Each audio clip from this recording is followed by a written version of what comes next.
So, hello again to everyone. We have 2 o'clock, probably some more people will join, but to respect the timing of all of us, let's start. So I would like to welcome you warmly to this afternoon webinar on a topic that is more preoccupying or more interesting and also inspiring than during the last decades, maybe more than ever, even though the life has always been unpredictable. So we are here to us. We will soon introduce ourselves. We have 1 hour ahead of us together. And maybe in the beginning, the practical things first. So this session is being recorded. I think you have seen this information, so please keep that in mind. But that means also it will be at your disposal once it's over. If you have any kind of questions, suggestions, please use the Q&A session in the Zoom, and we will try to respond with Peter during the webinar, or if we see it's better to keep for the last part, then we will do it at the end of the webinar during the last few minutes, like 5 minutes for the Q&As. So please feel free to go with the questions. We would be very glad and happy to answer to them. So, and with this, let's start the introduction part. So, Peter, just nod, please, if I have changed the slide. Yeah, okay. It's working. Great. Okay. Mm-hmm.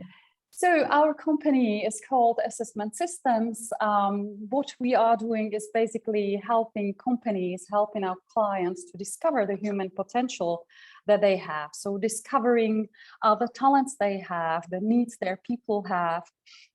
We are accompanying companies in transformations, transitions, fusions, helping boosting the teams of our clients. And here you see some interesting figures. So first of all, we do it already for 20 years. We have more than 1,000 corporate clients, many finished projects. So you see we have projects within the selection part of the, let's say, HR consulting, also many developmental projects focusing on developing the leaders and the employees. And of course, we are very active in all the HR advisories. So this is very briefly to us, maybe just to mention that we are mainly present in the Central Europe. So, and who is going to speak about this beautiful topic today?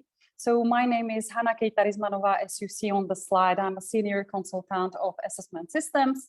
I am a psychologist for my studies, but I have worked most of my career within corporate companies, advisory companies, in managerial positions, a lot inside of HR.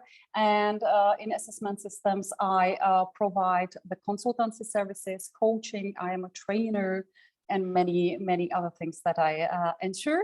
And I pass the word to Peter. Thank you, Hanna. Well, hello and good afternoon. I'm Peter Patterman, and I also work for the Assessment Systems Group as a work and organization psychologist. But I am a mediator as well, and I am from Hungary. I think that's all for now. Later, we will discuss 2 very interesting topics.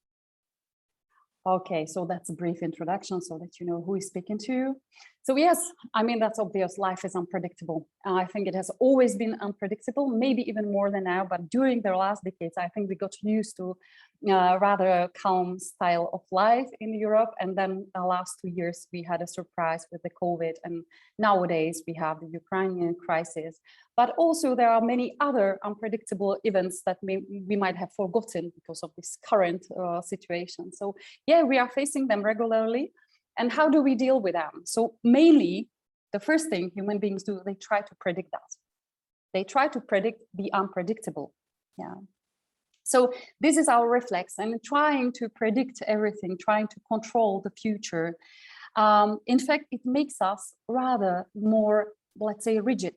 Yeah, rather than more sensitive or fragile to any kind of surprises, because we rely so much on our predictions that we do. Yeah. And moreover, we are not really good at it. It's rather a crystal ball that we are using very often. We are not very good in predicting for many reasons. Yeah. One of the reasons that was found out by the researchers from Caltech neuroeconomists is that when we are facing uncertainty, it impacts heavily the decision-making ability we have. So these guys from Caltech, they did one very interesting thing. They imaged the brain's activity during situations when people had to bet with less and less information. So in more and more uncertain situations, they had to do the bets. And what was very interesting, that in fact, the more the situation was uncertain, the more these people used the limbic system. You might know limbic system is the part of the brain which is pretty old, and the emotions are seated there. It's a place of emotion, so of a fear, anxiety, and all the other emotions. So it's the limbic system that becomes more and more active when we are dealing with less and less information and more uncertainty. So of course, what happened is that the less information people had, the more irrational, erratic their decision became. You might think that should be the contrary. I mean, we have less information, so we should consider it better and analyze it better. But yeah, unfortunately, limbic system is a very strong one. We know it all. When it comes to emotion, it can rule over us. And this is what happens, unfortunately, even when we predict with less and less information in uncertain situations. There are other reasons why we are not good in predicting. Yeah, here is one example of a kind of a cognitive bias that we have. Yeah, we simply do mistakes, and there is enormous number of mistakes that we do when we take decisions. Yeah, so this is one example. It's the unrealistic optimism. You know, in many studies, you see one example from 1925 study, but there are very recent studies showing that when it comes to predict bad things, we believe that they will rather happen to others than to us. Yeah, so we are pretty optimistic in that respect, even though we don't have any reason for that, not any rational reason. Yeah, it is a defensive phenomenon. Yeah, we kind of distort the reality because we want to reduce anxiety and go on in our lives. I mean, that's good because it's protecting us. But getting back to the point of predicting the future, that means we are not very good. And there are another cognitive errors that are behind this unrealistic optimism that bring us, in fact, to this optimistic bias. Yeah. So there was also an interesting example from professional forecasters in the US in 2007. Yeah, when it was November 2007, and they had to predict the next year's economical situation. You remember the recession in 2008, okay? So in November 2007, professional forecasters in the US said there's only 20% chance of a negative growth, meaning decline in the US economy. Yeah, and we are speaking about professional forecasters. Yeah, so yeah, kind of a crystal ball that we are working with. Yeah. So there are some other ways how to deal with the uncertainty, how to deal with the unpredictable. Yeah. We are not giving you today, of course, in 1 hour, some miraculous recipe, but we are going to give you interesting food for thought and maybe a different perspective on how to deal with the unpredictable. Yeah. So with that, I pass word to Peter. Thank you, Hannah. Okay. Well, I would like to introduce two very interesting and useful concepts, which both come from Nassim Nicholas Taleb's groundbreaking books. Taleb is a very influential statistician, option trader, and risk analyst whose theories concern the problems of randomness and uncertainty. The very first concept is the so-called black swan event. But what the hell is that? Well, the first picture is not it, obviously. The second one isn't it either, but it's very close. But the third one, well, that's a good example. Why? Because it is the alleged asteroid that collided with our planet 66 million years ago and killed all non-bird dinosaurs and many other species then. But why is this a good example? Well, the term black swan refers to an old story. Westerners believed that all swans were white, simply because that was all they had ever seen, until that belief was rubbished, when Australia was discovered and the very first black swan was found. So a black swan with the capital B and S illustrates the fragility of our knowledge, since one single observation can invalidate a general statement derived from millions of confirmatory sightings. All you need is a single bird.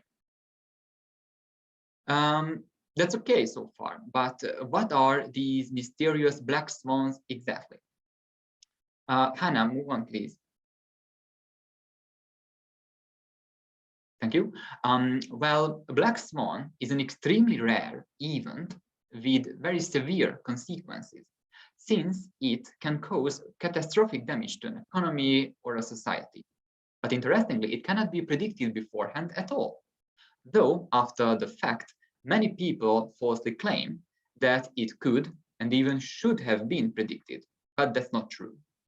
So black swans are basically the manifestations of chaos. They are totally unpredictable. The next chapter, please. Besides the ancient asteroid, there have been plenty of other black swans throughout human history. For instance, the First World War, the 9/11 attacks, the rise of the internet, the dissolution of the Soviet Union, or maybe the rise of the Islamic fundamentalists. These are all very good examples of the black swan event. But we are living in a black swan event right now, aren't we? Well, there has been some debate about the coronavirus pandemic's black swan nature. On the one hand, Taleb argues that it was expected with great certainty that a global pandemic would eventually take place, since it isn't the first time humans have had to deal with worldwide health issues. Just think about, for example, the plague or the Spanish flu. So, according to him, it was compatible with statistical properties. On the other hand, Taleb states that a black swan event always depends on the observer. What may be a black swan surprise for a turkey is not black swan surprise for its butcher, he says. So, while the threat of an incredibly infectious virus was always known, or at least imaginable for us, just think about the several zombie apocalypse movies, the unpreparedness around the whole world shows that it was an extreme outlier event indeed, with serious consequences. So all in all, the COVID-19 was not a black swan event by definition, but it was a black swan for us everyday people. Okay, that's all right so far. Here is the black swans, but why is this concept so important now for us? Well, there have always been, and there will always be black swans. So first of all, we have to accept that there are events we can't predict, can't prevent, can't control, and unfortunately, sometimes can't even imagine. Okay, we accepted this, but how could we be happier knowing about the existence of black swans? Well, forewarned is forearmed, as the English proverb says. Taleb's theory is not about trying to predict and prevent the future black swan events, but acknowledging that they will occur sometimes in the future and making sure that we are prepared enough to react to whatever happens. Prepare for the worst and hope for the best, as the old Stoic proverb says. So it's highly recommended to change our mindset, be smart enough to adapt in advance. Okay, that's fine, but how? Well, this is the part where the next concept, the antifragility, enters the scene. To understand this concept, you will need to make a quick thought experiment with me first. As you probably know, every adjective has its opposite. For example, the negative counterpart of cold is hot. Then for short, there is tall. And for hostile, there is friendly. But what's the opposite of fragile? It's a good question. Maybe hard or robust, flexible, resilient, or unbreakable. Well, the answer is none of them. Why? Because they all represent only the zero on the imaginary number line, just like lukewarm, or medium, or neutral. Why? Because when you try to damage fragile things, they will get worse. When you try to damage robust things, they will resist and they will stay the same.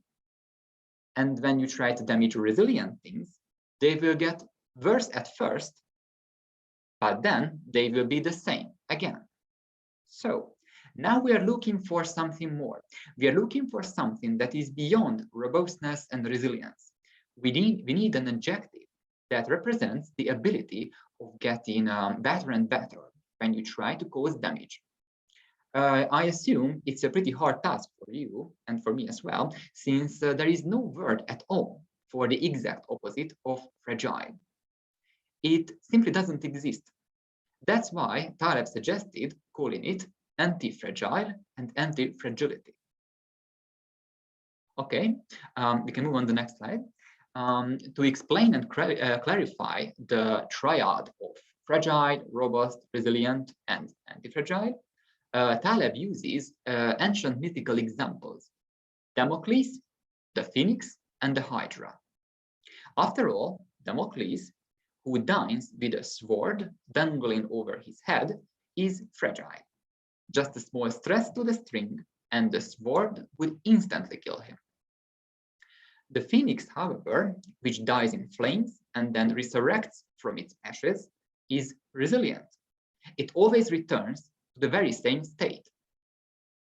And finally, the magnificent hydra demonstrates the ability of antifragility, because when one of its many heads is cut off, 2 new heads will grow back. So if you tried to kill a hydra, it would only become bigger and stronger. And this is the most important part, not in spite of, but thanks to your very hostile efforts.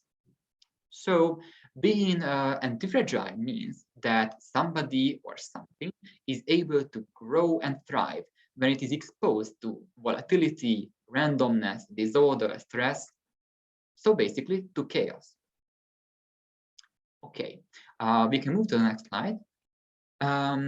You might think so far that antifragility is a very special, even a magical ability, and that just a few very lucky creatures and things possess, but that's not the case.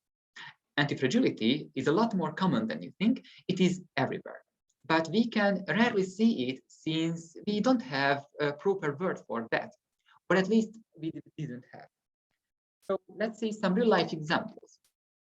First of all, predators and their prey almost always evolve together.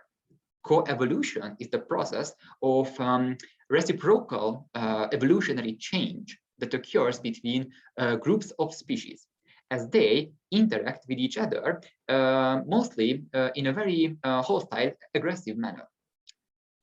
So, thanks to predators, prey animals develop useful adaptations over time to help them avoid predators. Meanwhile, predators also developed very smart adaptations to make them more and more effective at catching their prey. So, without being in a natural war with each other, prey animals wouldn't be so fast now, and predators wouldn't be so crafty. Antibiotic resistance is also a very good example. It occurs when bacteria develop the ability to survive the exposure to antibiotics that were designed to kill them. It usually happens due to mutations in the DNA of a bacterium, which was exposed to antibiotics before that. So antibiotics can not just kill, but also improve bacteria, well, unfortunately. And of course, your muscles are antifragile too, because when you exert serious stress on your muscles, it damages their fibers, causing so-called microtears. Once these microtears occur, your body sends blood and nutrition to the damaged area to heal. Then over time, these microtears accumulate and form muscle mass. So this is how you grow musculature when you train. As you can see, antifragile things can be found basically everywhere, but they are not just in biology. You can find them in psychology as well, and Hannah will talk about that now. Thank you, Peter. These are very nice examples, and now it brings us to the psychology. Where does that, where can it be observed in the psychology? How does this antifragility, in fact, manifest itself? One of the interesting views on that is what happens to human being after a traumatic event. A traumatic event is in fact kind of a black swan. Yeah. So what happens is that there are people who will go to what we call post-traumatic stress disorder, or they will develop this post-traumatic stress disorder. Post-traumatic stress disorder is a reaction to extremely traumatic situation that we are not able to cope with through our usual tools that we use for coping. And in fact, what happens is that we develop symptoms such as depression, flashbacks, insomnia, anxiety, panic attacks, and so on. So it's kind of, pool of these kind of psychological problems, which are really tied to that black swan that happened to us, an ugly one. Yeah, because black swans might be even nice, yeah, but I'm speaking about the traumatic ones, the ugly ones, yeah. So part of us will go there. Some people after certain traumatic events, they become phoenix and they just, they're resilient, robust, and just become the same and continue, and that's it. And you don't know much about it. But then there is about 1/3 of the population that goes through traumatic events and experience post-traumatic growth. And that's a reaction which is in fact very similar, or it's a manifestation of antifragility in the psychology. Yeah. So post-traumatic growth, what does that mean? Let's check it a bit closer. So in fact, it was discovered so far that people who experience this post-traumatic growth and they react kind of like a hydra, okay? They're usually in the beginning rather less resilient than the resilient and robust people who just come back to the status quo they were before the traumatic event. Yeah, these people they don't just get back on track. Yeah, they might experience psychological struggles, even mental illness. They might go through even post-traumatic stress disorder. That might be the first phase. It's not obligatory, not always, luckily, but it might happen. Yeah, but after being so fragile, something happens. Yeah, and they ultimately find a sense of growth. Yeah, so keywords, sense, keyword, growth. And they grow kind of a new quality of themselves. They become I would say, better, different version of themselves. Yeah, something qualitatively happens. Okay. So according to the research, you see the authors on the bottom, people who go through this post-traumatic growth, or who achieve this post-traumatic growth, rather to say, they respond positively in 5 areas. Yeah. So that's what you see here: appreciation of life. Yeah. They appreciate much more the life, maybe differently. Quality of relationship with others changes. They discover new possibilities in life. They develop new personal strengths. And then there is a spiritual change going on. Okay. So you see, that's a very nice manifestation of antifragility in our psychology, in fact. But what do all these findings that Peter was speaking about and now me were speaking about, what does it mean for us? What does it teach us, in fact? Peter. I hope that everything is clear and fine so far, but there is still a question: what does all this mean for us? Well, against black swans, antifragility is the perfect remedy. Why? Simply because antifragile things and creatures not just survive a crisis, but they directly benefit from it. So if we would like to become anti-fragile in the future, then we don't have to stick to old routines and strict rules anymore. We are allowed to keep our mind and options open. We also don't have to be bulletproof. We are allowed to take risks and make mistakes. We don't have to repress or deny anything as well. We are totally allowed to feel sadness or anger or fear or whatever, these negative emotions. And finally, we don't have to be perfect because perfection is always fragile. Besides all of that, we should find meaning in misery and pain. That's always a good coping mechanism. We should learn from our losses and failures. We should see the full picture and the further opportunities. And we should constantly reform or even recreate ourselves and our environment. That's how we grow. So, with that, what are the lessons from this anti-fragile approach to, in fact, apply for the teams? Yeah, because we are going to speak more now about the teams. Before I really deep dive in it, I would like to maybe bring the focus of your attention to one important point that you see here.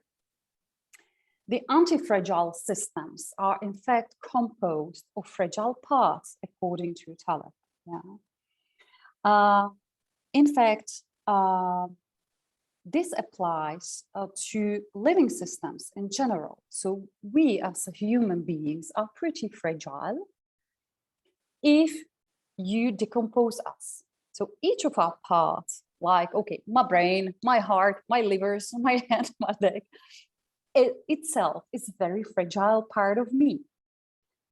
But I am more, that's another theory, maybe you know, I am more than just the sum of my parts. If you put it all together and then it's a human being, that it's, for example, me or you, in fact, we become much more anti-fragile. We have all it takes to be anti-fragile. We have new quality. So if you just put in a basket the parts of my body, I mean, would like to see that. But yeah, there's no quality. That's fragile and yeah, doesn't serve anything. Okay. So, but if I'm a human being composed of these fragile parts, there is a new quality. And this is what we can keep in mind also for our teams. Our teams are composed of human beings who one by one are more fragile than when they all come together. Yeah. There, when you can build a new level of anti-fragility with the systems. So how to support your teams in order to make them more anti-fragile, in order to waken this, this quality in the unpredictable times and facing these uncertain situations and new situations. One of the things that is really a basic in order for anybody to grow and develop the anti-fragility is at the same time psychological safety and courage. Okay, it's like a circle. You have safety, you can have courage. You have courage, you can have safety. It's kind of reinforcing each other.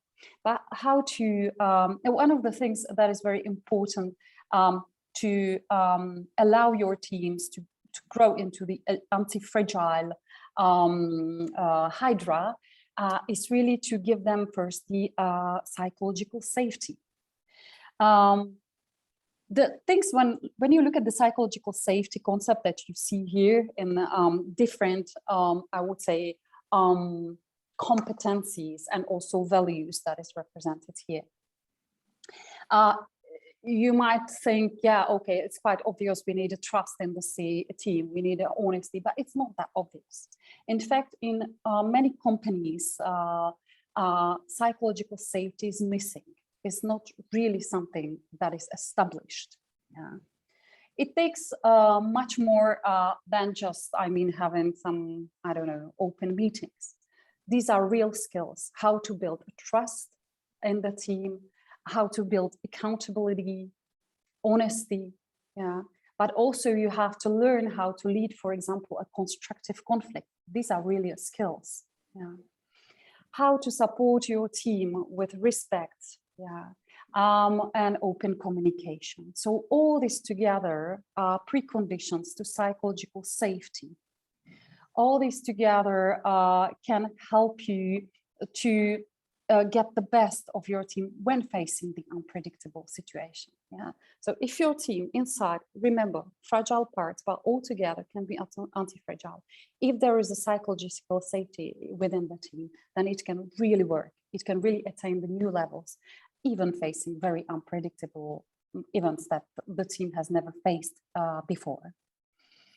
So we can help you with that. We can help you to assess the level of the psychological safety in your team. How is it going on? What is needed? And we can help you to get these skills and to live the values within your team. Yeah. So I will speak a bit more about it with Peter at the end.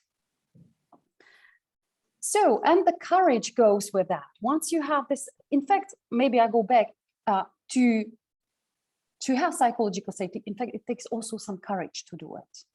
You have to face also, for example, the conflict, but there are manners how to do it so that it does not harm, but it helps grow.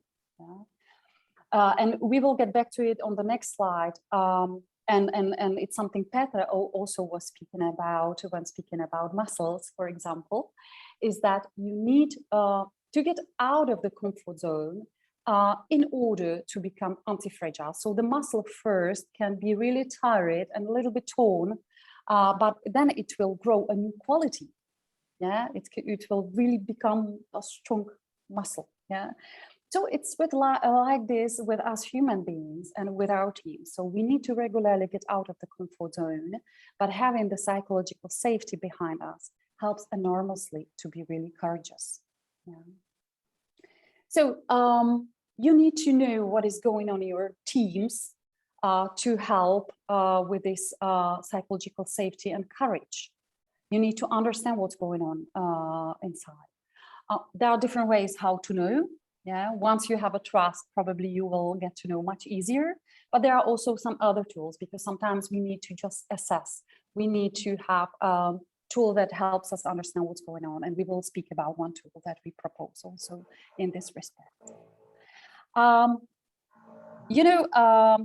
When it comes to unpredictable events, difficult, uncertain situations, we tend to pick out business continuity plans.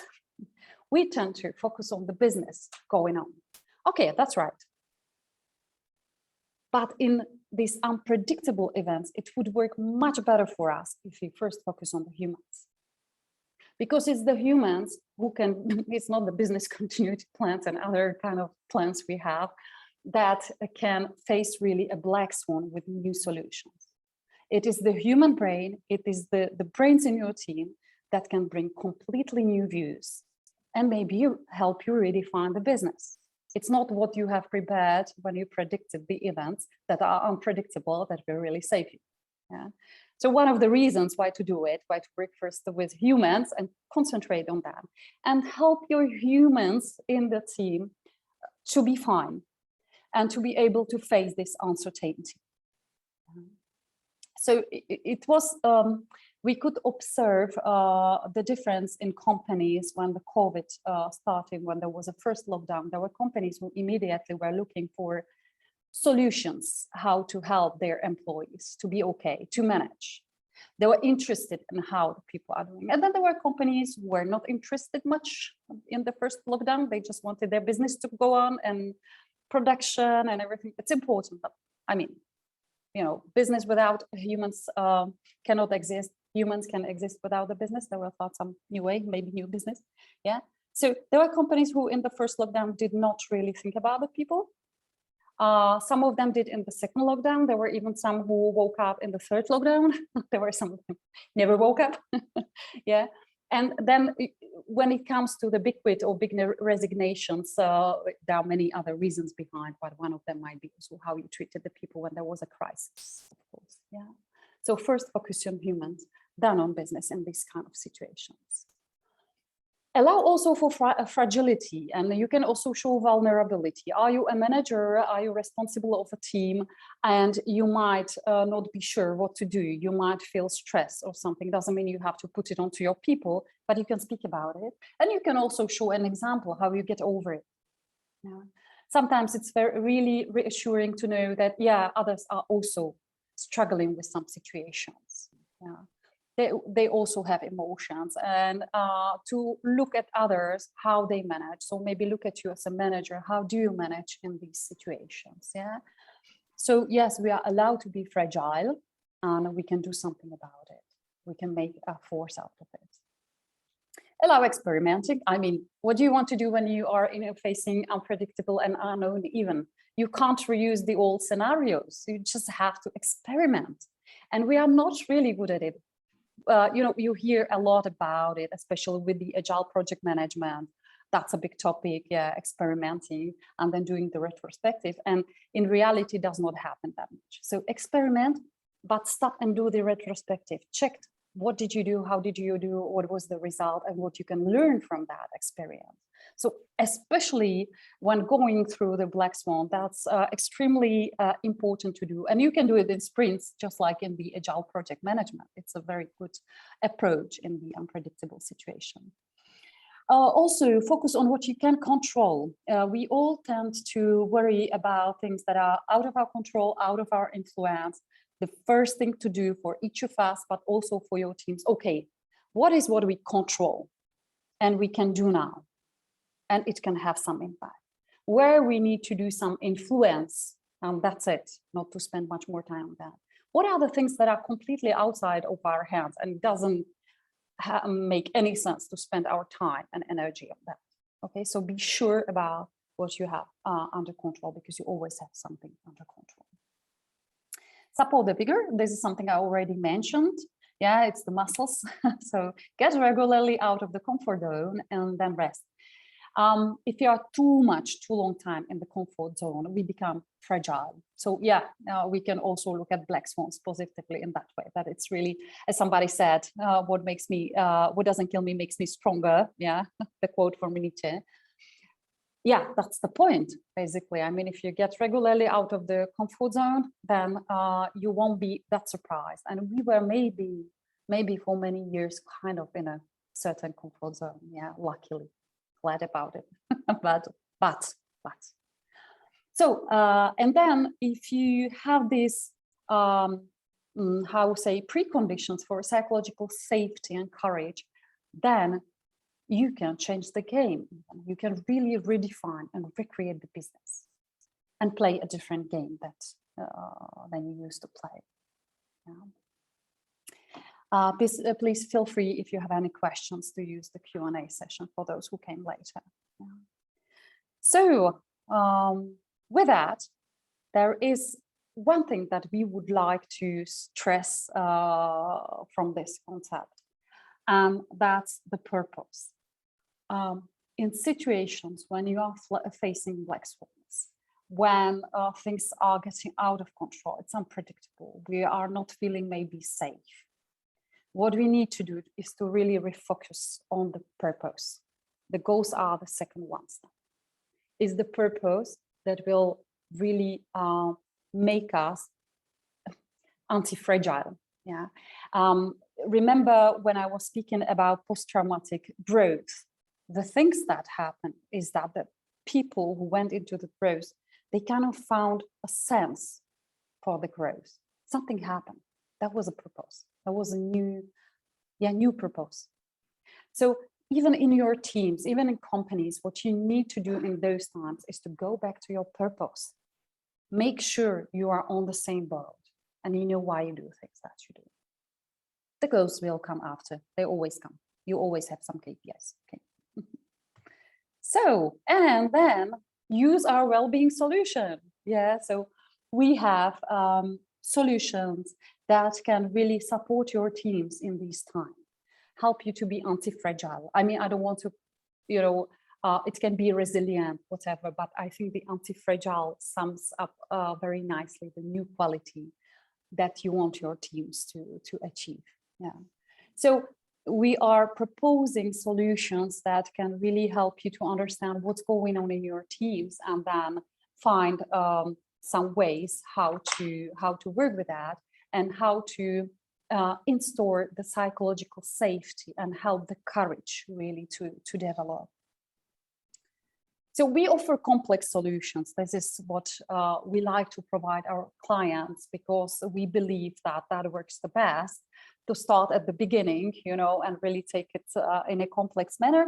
But our approach is modular. So we face clients who need only some part of the solution because of the stage where they are, because of the situations they are facing. Yeah.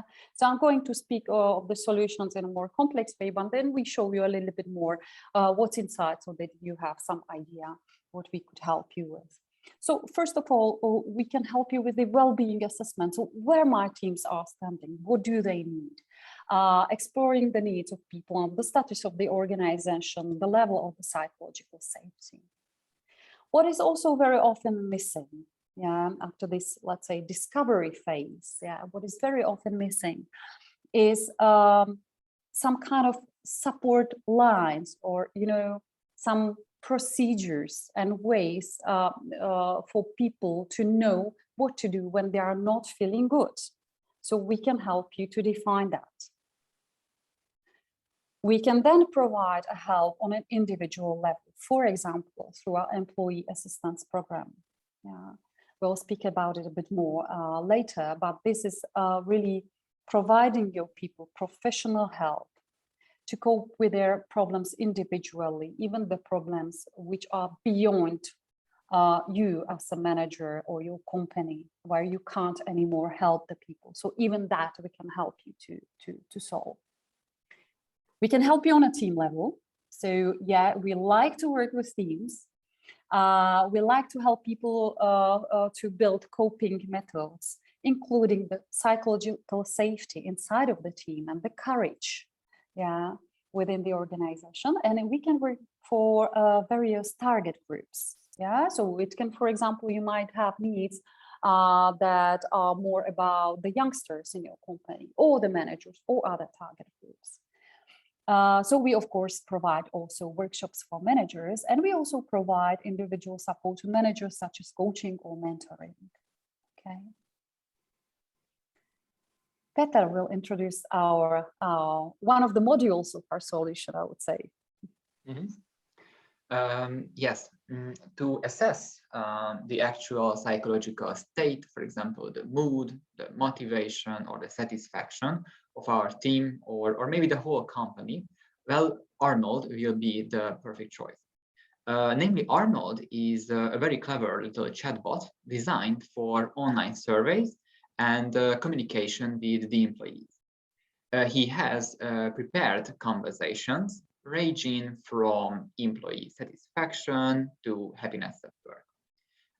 In this case, the most adequate modules or topics will be as you can see, the psychological safety, psychological well-being, and personal situations, and of course, the change assessment.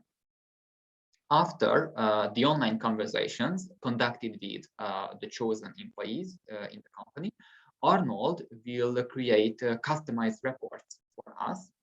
But he will also generate summary reports for the HR and the top management as well, with an overview of everybody's thoughts and feelings. So he's very, very useful if you would like to assess the general mood and mental state of the team or the whole company. It can be a very good start for everything, basically, to become anti-fragile. So, and the next pillar, which is about individual support, can be, for example, done through our employee assistance program. So what does it consist of? We offer a helpline with crisis intervention experts that is at the disposal of your employees 24/7. So it's really great anytime anyone feels really bad. He or she has a line he can call to and he will be helped. It's a line where we also provide information about the line, how it works, and so on. And we also settle the sessions with psychologists. Yeah, some people don't need crisis intervention, luckily. Most of them don't need it, who call us, but some do. And those who don't need, they go for psychological counseling and they have immediately a session with a psychologist. Yeah. In certain countries, we provide also other services, such as a legal or social, but it's always psychological counseling at your disposal. The benefits are, of course, that it's anonymous, it's a non-stop line, so you are sure, or even maybe you are in situation when you are not in crisis, but you don't have time during the week to get appointment with the psychologist, so you can do it on the weekend. You call us anytime you want. So it's really non-stop. There are behind verified psychotherapists, psychologists that we always verify. We know they have the highest quality, so we don't need to worry about that. And of course, you have prompt appointments. In many countries today, we experience the situation that it's very difficult to get an appointment at psychologists. Yeah. In fact, you can also come with your partner or with your kids to have a counseling session. So it's also at the disposal of your family members.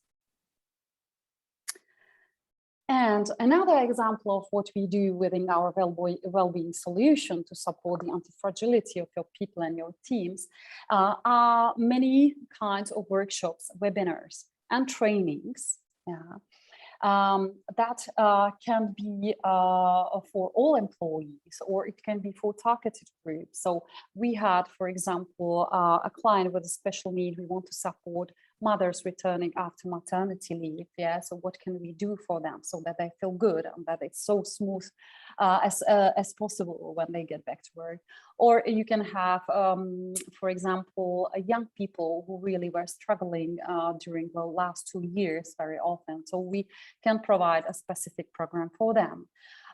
It can be, of course, for managers and so on. Yeah. So we also provide facilitated workshops where we work directly with the teams, focusing on psychological safety and courage of the team. And yeah, coaching for managers, another example of what we provide. So we could talk much more. We love what we do, so it could take a lot of time, but we are respecting pretty fine the schedule. So with that, here are some contacts, yeah, for Peter, for me. So you can email us if you are interested in anything, any of the solutions. If you want to listen to this webinar again, because it was so great, so you will get the recording, it's definitely possible, and you can get to any of the information. Or you have also our website where you can discover more about what we do. So it would be a big pleasure if you contact us. And with that, is there any question? Is there anybody who would like to ask something? We have the Q&A session. We can go with a question. Still have time. Let's wait a minute.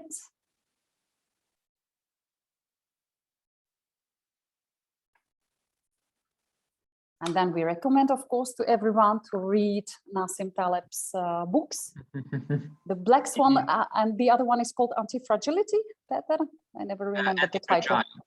Antifragile. Okay, sorry. I always Black change Swan and Antifragile, yes. Yeah, so that's also a nice one. But it's very simple. yeah, it's very simple, basically, antifragile. Yeah, but of course, we invite you to look at our website and get more information about our solutions. Mm-hmm. So far, no questions. So we hope this was a useful webinar for you, got some new thoughts, new views on the things that you have to deal with and handle. And yeah, we wish you a great afternoon. It was a pleasure to have you here and hope to see you maybe thanks to our services or on any other webinar that we will provide. Thank you for your attention. Bye-bye. Bye, everybody.